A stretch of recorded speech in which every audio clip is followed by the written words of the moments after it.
যাদবপুর যেখানে পুলিশ পর্যন্ত প্রবেশ করতে পারে না, যাদবপুর যেখানে মমতা বন্দ্যোপাধ্যায় নিজে বলেন যে আতঙ্কপুরের ভেতরে আমি ঢুকবো না, নিঃসন্দেহে আপনাদের বলার জায়গা আছে। আপনারা নিজে অধ্যাপক, আপনার দীর্ঘদিন ধরে বামপন্থী রাজনীতির সঙ্গে যুক্ত সংগঠন করেছেন। আপনারা বলতে পারেন যে মুষ্টিমেয় কিছু ছাত্রের জন্য তাহলে গোটা যাদবপুরকে কাঠগড়ায় কেন তোলা হয়েছে? আমার প্রশ্ন, সম্পাদী, যখন এত বড় ঘটনা ঘটলো, র্যাগিং এর মতো ঘটনা, এবং যেখানে নেশার সামগ্রী, নেশার দ্রব্যের রীতিমতো একটা র্যাকেট চলছে বলে অভিযোগ আসছে, সেই সময়তেও যখন সিসি ক্যামেরা বসানোর কথা হলো, তখন মুষ্টিমেয় কিছু ছাত্রের দাবিতেই কিন্তু হ্যাঁতে হ্যাঁ মেলালেন অধিকাংশ সিংহভাগ ছাত্র এবং ছাত্রী, অলমোস্ট 80%। সেই জন্য বারবার করে ইনস্টিটিউটকে নিয়ে প্রশ্ন উঠছে, অন্য কোনো কারণ না। আমি আপনার কাছে আবারও আসবো, আমি উত্তরটা নিয়ে নেব। জিষ্ণু বসু এখানে রয়েছেন। নিঃসন্দেহে সম্পাদী বলছেন যে বামপন্থী রাজনীতি এগুলো সমর্থন করে না, কিন্তু দুর্ভাগ্যজনকভাবে আমি এটাও দেখলাম যে ইন্দ্রানুজকে সমর্থন করতে ময়দানে নামতে হচ্ছে এসএফআই কে, সৃজনকে, যিনি ভোটে দাঁড়িয়েছেন লেফট থেকে, মোহাম্মদ সেলিমদের পথে নামতে হয়েছে। আমার বক্তব্য, সত্যি মুষ্টিমেয় সংখ্যাটা, এখানে শিক্ষক সংগঠনের কোনো ভূমিকা নেই, মুষ্টিমেয় কয়েকজনের জন্য গোটা যাদবপুর বিশ্ববিদ্যালয়কে বদনাম করা হচ্ছে। বিষয়টা কি এতটাই সরলীকরণ মানে করা যেতে পারে, সরলীকৃত করা যেতে পারে কি জিষ্ণুবাবু? প্রথম কথা হচ্ছে যে একদম ঠিক কথা, মুষ্টিমেয় কিছু ছাত্রের জন্যই, বা ছাত্ররা হাতের পুতুল, এর পেছনে অন্য শক্তি আছে। প্রথম স্তরের একটি শক্তি আছে, দ্বিতীয় স্তরের আছে, তৃতীয় স্তরের শক্তি আছে।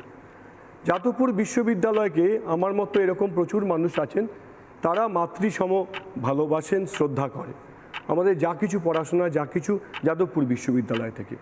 যাদবপুর বিশ্ববিদ্যালয়ে মুষ্টিমেয় কিছু এই রকম ছাত্র, শিক্ষক সব মিলিয়ে যারা আছেন, তাদের নুইসেন্স ভ্যালু বেশি বলে আপনারা দেখাচ্ছেন।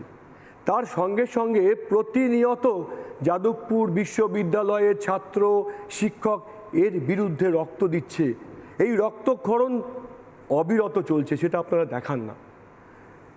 শ্রী অরবিন্দের কথা দিয়ে শুরু হলো। শ্রী অরবিন্দ 22শে আগস্ট 1907 যখন তিনি আলিপুর বোমার মামলার জন্য তিনি গ্রেপ্তার হবেন এরকম মনে হচ্ছে, তখন জাতীয় শিক্ষা পরিষদ, বঙ্গীয় জাতীয় শিক্ষা পরিষদ থেকে তিনি অব্যাহতি দিলেন, তিনি অধ্যক্ষ হিসেবে। তিনি বলার সময় শেষ যে কথাটা বলেছেন সেটা খুব গুরুত্বপূর্ণ। বলেছেন, এখানে শুধুমাত্র তোমরা কিছু তথ্য মাথার মধ্যে নিয়ে যাবে, তোমরা ভালো থাকবে বলে, ভালো রোজগার করবে তার জন্য এই কলেজ তৈরি হয়নি, তখন কলেজ ছিল। তোমরা দেশমাতৃকার জন্য কাজ করবে, দেশমাতৃকার জন্য বাঁচবে, দেশমাতৃকার জন্য প্রয়োজনে প্রাণ দেবে। আমি একটা উদাহরণ দিয়ে বলছি, আপনারা বললেন মুষ্টিমেয় কত কথা। 1970 সালে অতি বামপন্থীরা বললেন যে এই দেশই তো থাকবে না, এই দেশ থাকবে না মানে এই শিক্ষা ব্যবস্থাও দরকার নেই। শিক্ষা ব্যবস্থা যখন দরকার নেই, তখন এখানে পরীক্ষা নেওয়ারও দরকার নেই। কিন্তু গোপালচন্দ্র সেন, ইনি পূর্ব বাংলা থেকে এসে হাওড়ার মেশিন শপে কাজ করে, পড়াশোনা করে মেকানিক্যাল ইঞ্জিনিয়ারিং পড়েছিলেন। তারপরে মাস্টার্স করার পরে আমেরিকাতে গিয়ে তিনি পিএইচডি করে আসেন। উনি জানেন যে তার মতো ছাত্রও আছে যাদের একটা বছর যদি নষ্ট হয়ে যায়, এই যে 4 তারিখে সেমিস্টারের পরীক্ষা বন্ধ হয়ে গেল, প্রচুর মানুষের তো এরকম হয়েছে গোপালচন্দ্র সেনের মতো। গোপালচন্দ্র সেন বলেছিলেন, তোমাদের অধিকার আছে পরীক্ষা না দেওয়ার, কিন্তু একজনও যদি পরীক্ষা দিতে চায় তার জন্য আমি ব্যবস্থা করব। এটাই একমাত্র অপরাধ ছিল অধ্যাপক গোপালচন্দ্র সেনের। 30শে ডিসেম্বর অধ্যাপক গোপালচন্দ্র সেনকে পেছন থেকে ছুরি মেরে যাদবপুর ক্যাম্পাসের মধ্যেই হত্যা করা হলো।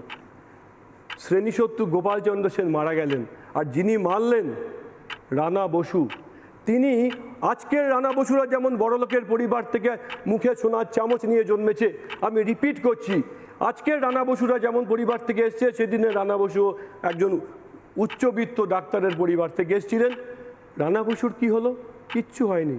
রানা বসুকে দেশের বাইরে যাওয়ার জন্য, কানাডাতে প্রতিষ্ঠা করার জন্য অপ্রাণ চেষ্টা করেছেন। এই যে প্রথম স্তর, দ্বিতীয় স্তর, তৃতীয় স্তর বলছি, আজকেও আপনি যেমন বললেন, আজকে রানা বসুদের বাঁচানোর জন্যে প্রথম স্তর, দ্বিতীয় স্তর চেষ্টা করছে।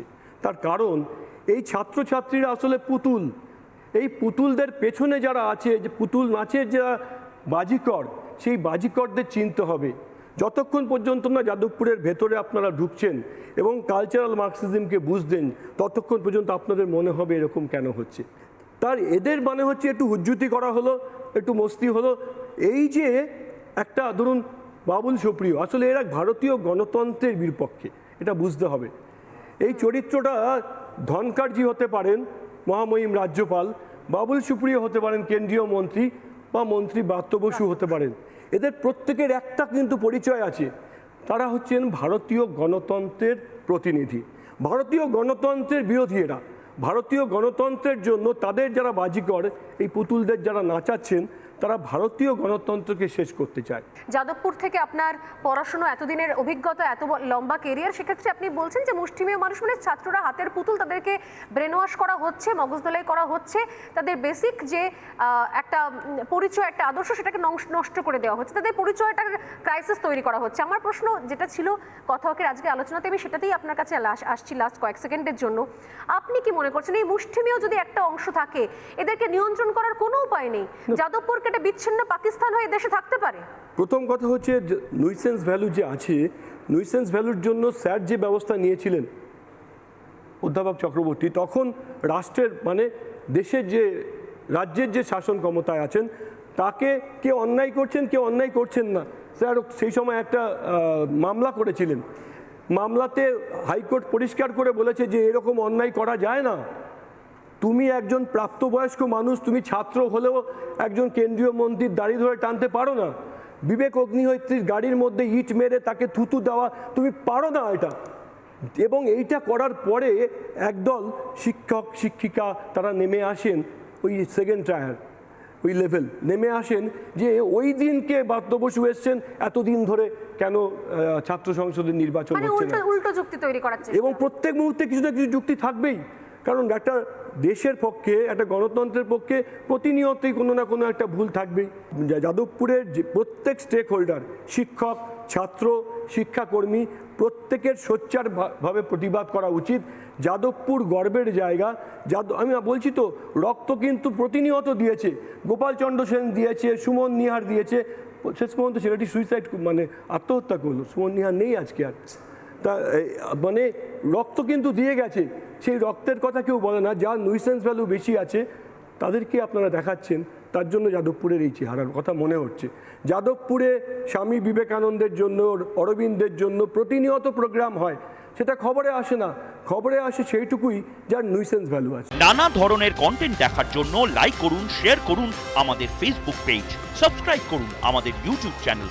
পাশাপাশি অন্যান্য ব্রেকিং নিউজের জন্য অবশ্যই চোখ রাখুন রিপাবলিক বাংলায়।